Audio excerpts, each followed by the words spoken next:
भाव है भावयोगी संत का कि भावयोगी संत से जब बिना मांगे हमें अपनी भावना प्रकट करनी आ जाएगी तो फिर संत के प्रसाद से हम कभी भी वंचित नहीं रहेंगे।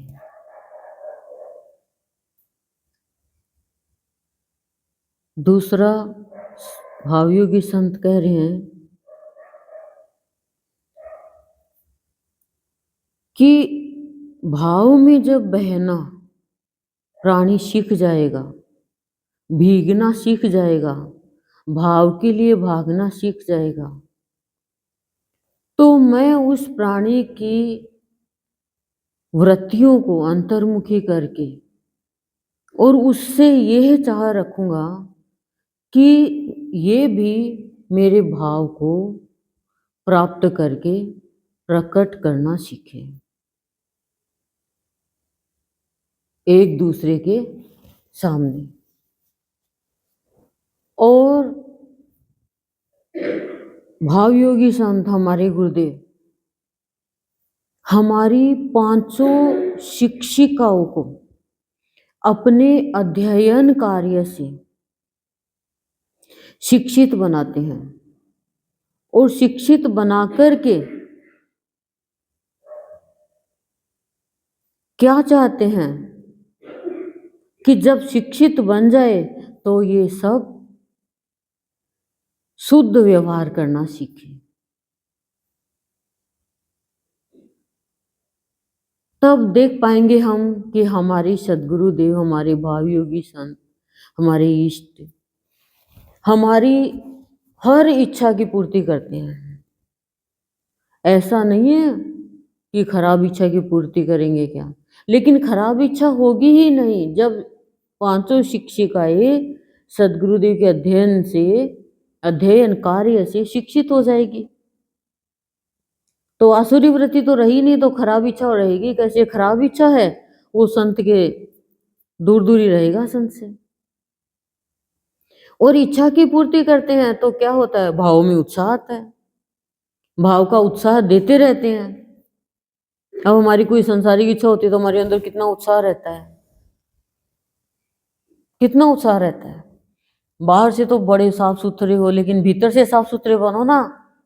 ज्यादा ही भले मानस हो तो भीतर से बनो। तो भाव का उत्साह देकर क्या करते हैं? सदा नव यौवन प्रदान करते हैं, मन से, भाव से, और तंदुरुस्त बना देते हैं, चुस्त तंदुरुस्त बना देते हैं। तब वह प्राणी अपनी इंद्रियों का पालन करने में सक्षम होता है। जो वासना से बीमार है, चुस्त तंदुरुस्त नहीं है, स्वस्थ नहीं है, वो इंद्रियों का पालन नहीं कर सकता। इंद्रिया उसको चलाएगी, नियंत्रण में नहीं रहेगी उसकी इंद्रिया। खाना पीना सोना, और खाने के लिए पता नहीं कितना कितना टेढ़ा मेढ़ा पापड़ बेलना। क्यों?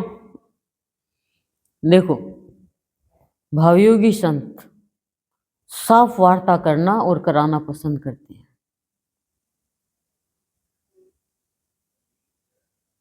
और कहते हैं शर्म में रहकर, भ्रम में रहकर कोई कार्य करोगे कभी सफलता नहीं मिलेगी।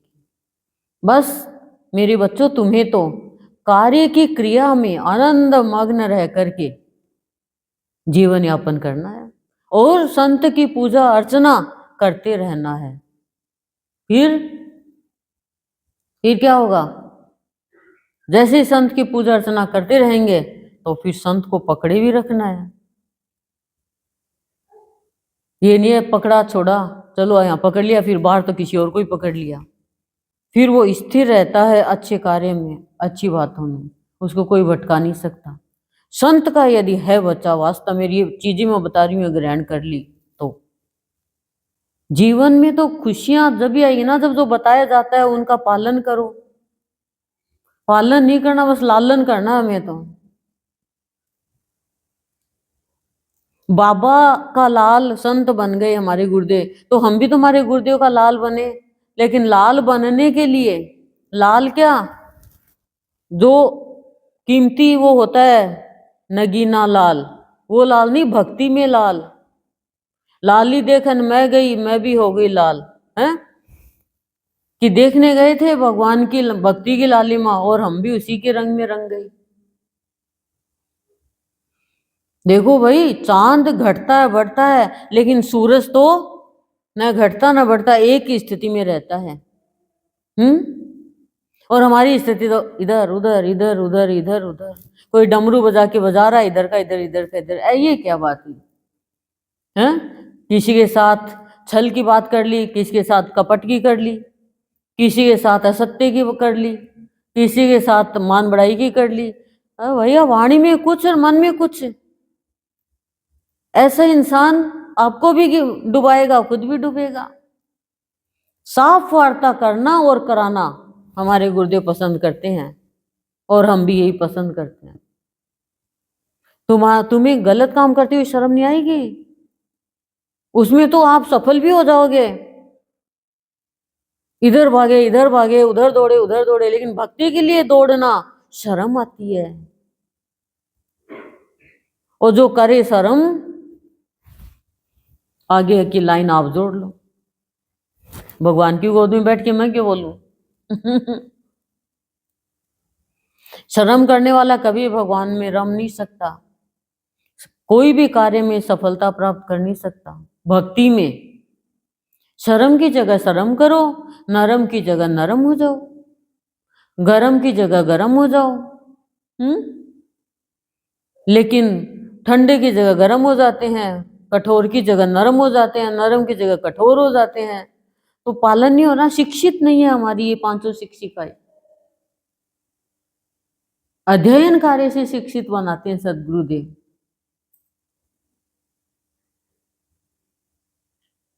समझे क्या?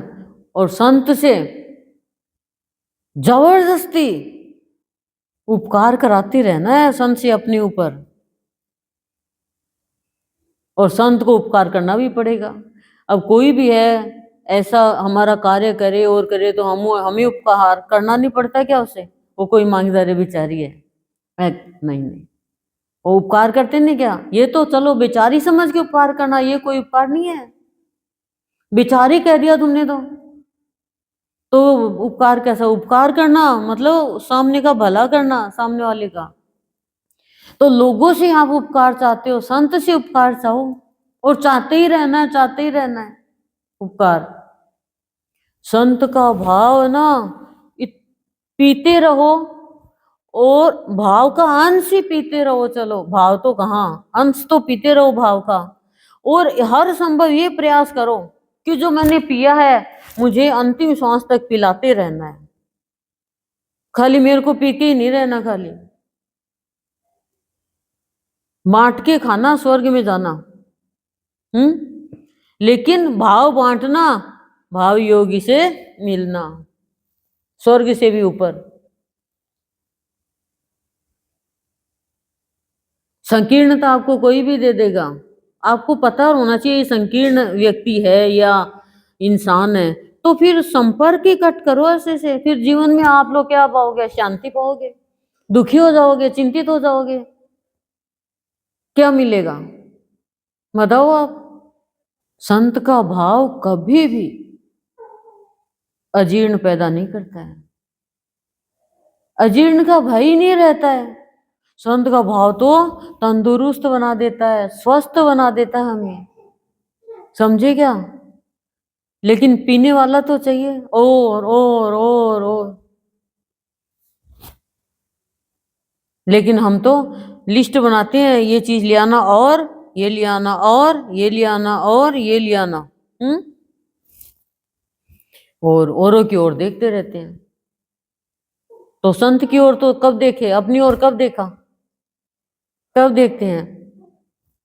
समय नहीं मिलता। सत्संग में आके पता चलता है कि हमें अपने मन को भी संवारना है, अपनी बुद्धि को भी संवारना है, अपने चित्त को भी संवारना है, अपने विचारों को भी संभाल के रखना है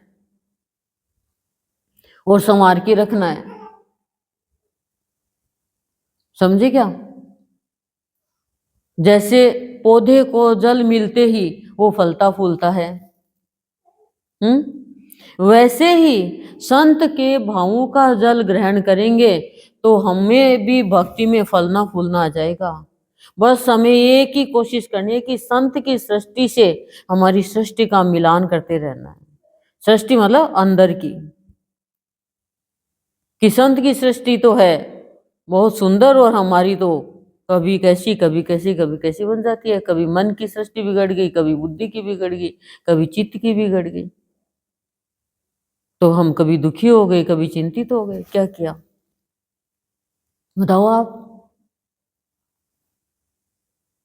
हरि का भाव जब रह रह कर भावना में प्रवेश करता है तब हवन की प्रेरणा मिलती है और पंच तत्वों से इस मानव तन में भक्ति की शोभा मिलती है, प्राप्त करता है।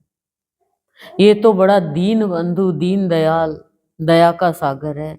ये तो अपने शरण में आए हुए को, अपने बच्चे को अपने अंक में ले लेता है और अंक में लेकर इतना प्यार, इतना दुलार देकर के कहता है हंसते रहो और हंसाते रहो, खिलते रहो और खिलाते रहो, प्यार में बहते रहो और बहाते रहो, मेरा भाव पीते रहो और पिलाते रहो, आनंद में रहो और आनंद से रहना सिखाओ सबको। तुम मेरे बच्चे हो, दुनिया से न्यारे हो, लेकिन बने तब ना। अभी तो कहीं नजर ही नहीं आ रहा, इर्द गिर्द ही नजर नहीं आ रहा कोई बनने को तैयार है क्या? तैयार है तो फिर बन क्यों नहीं रहे?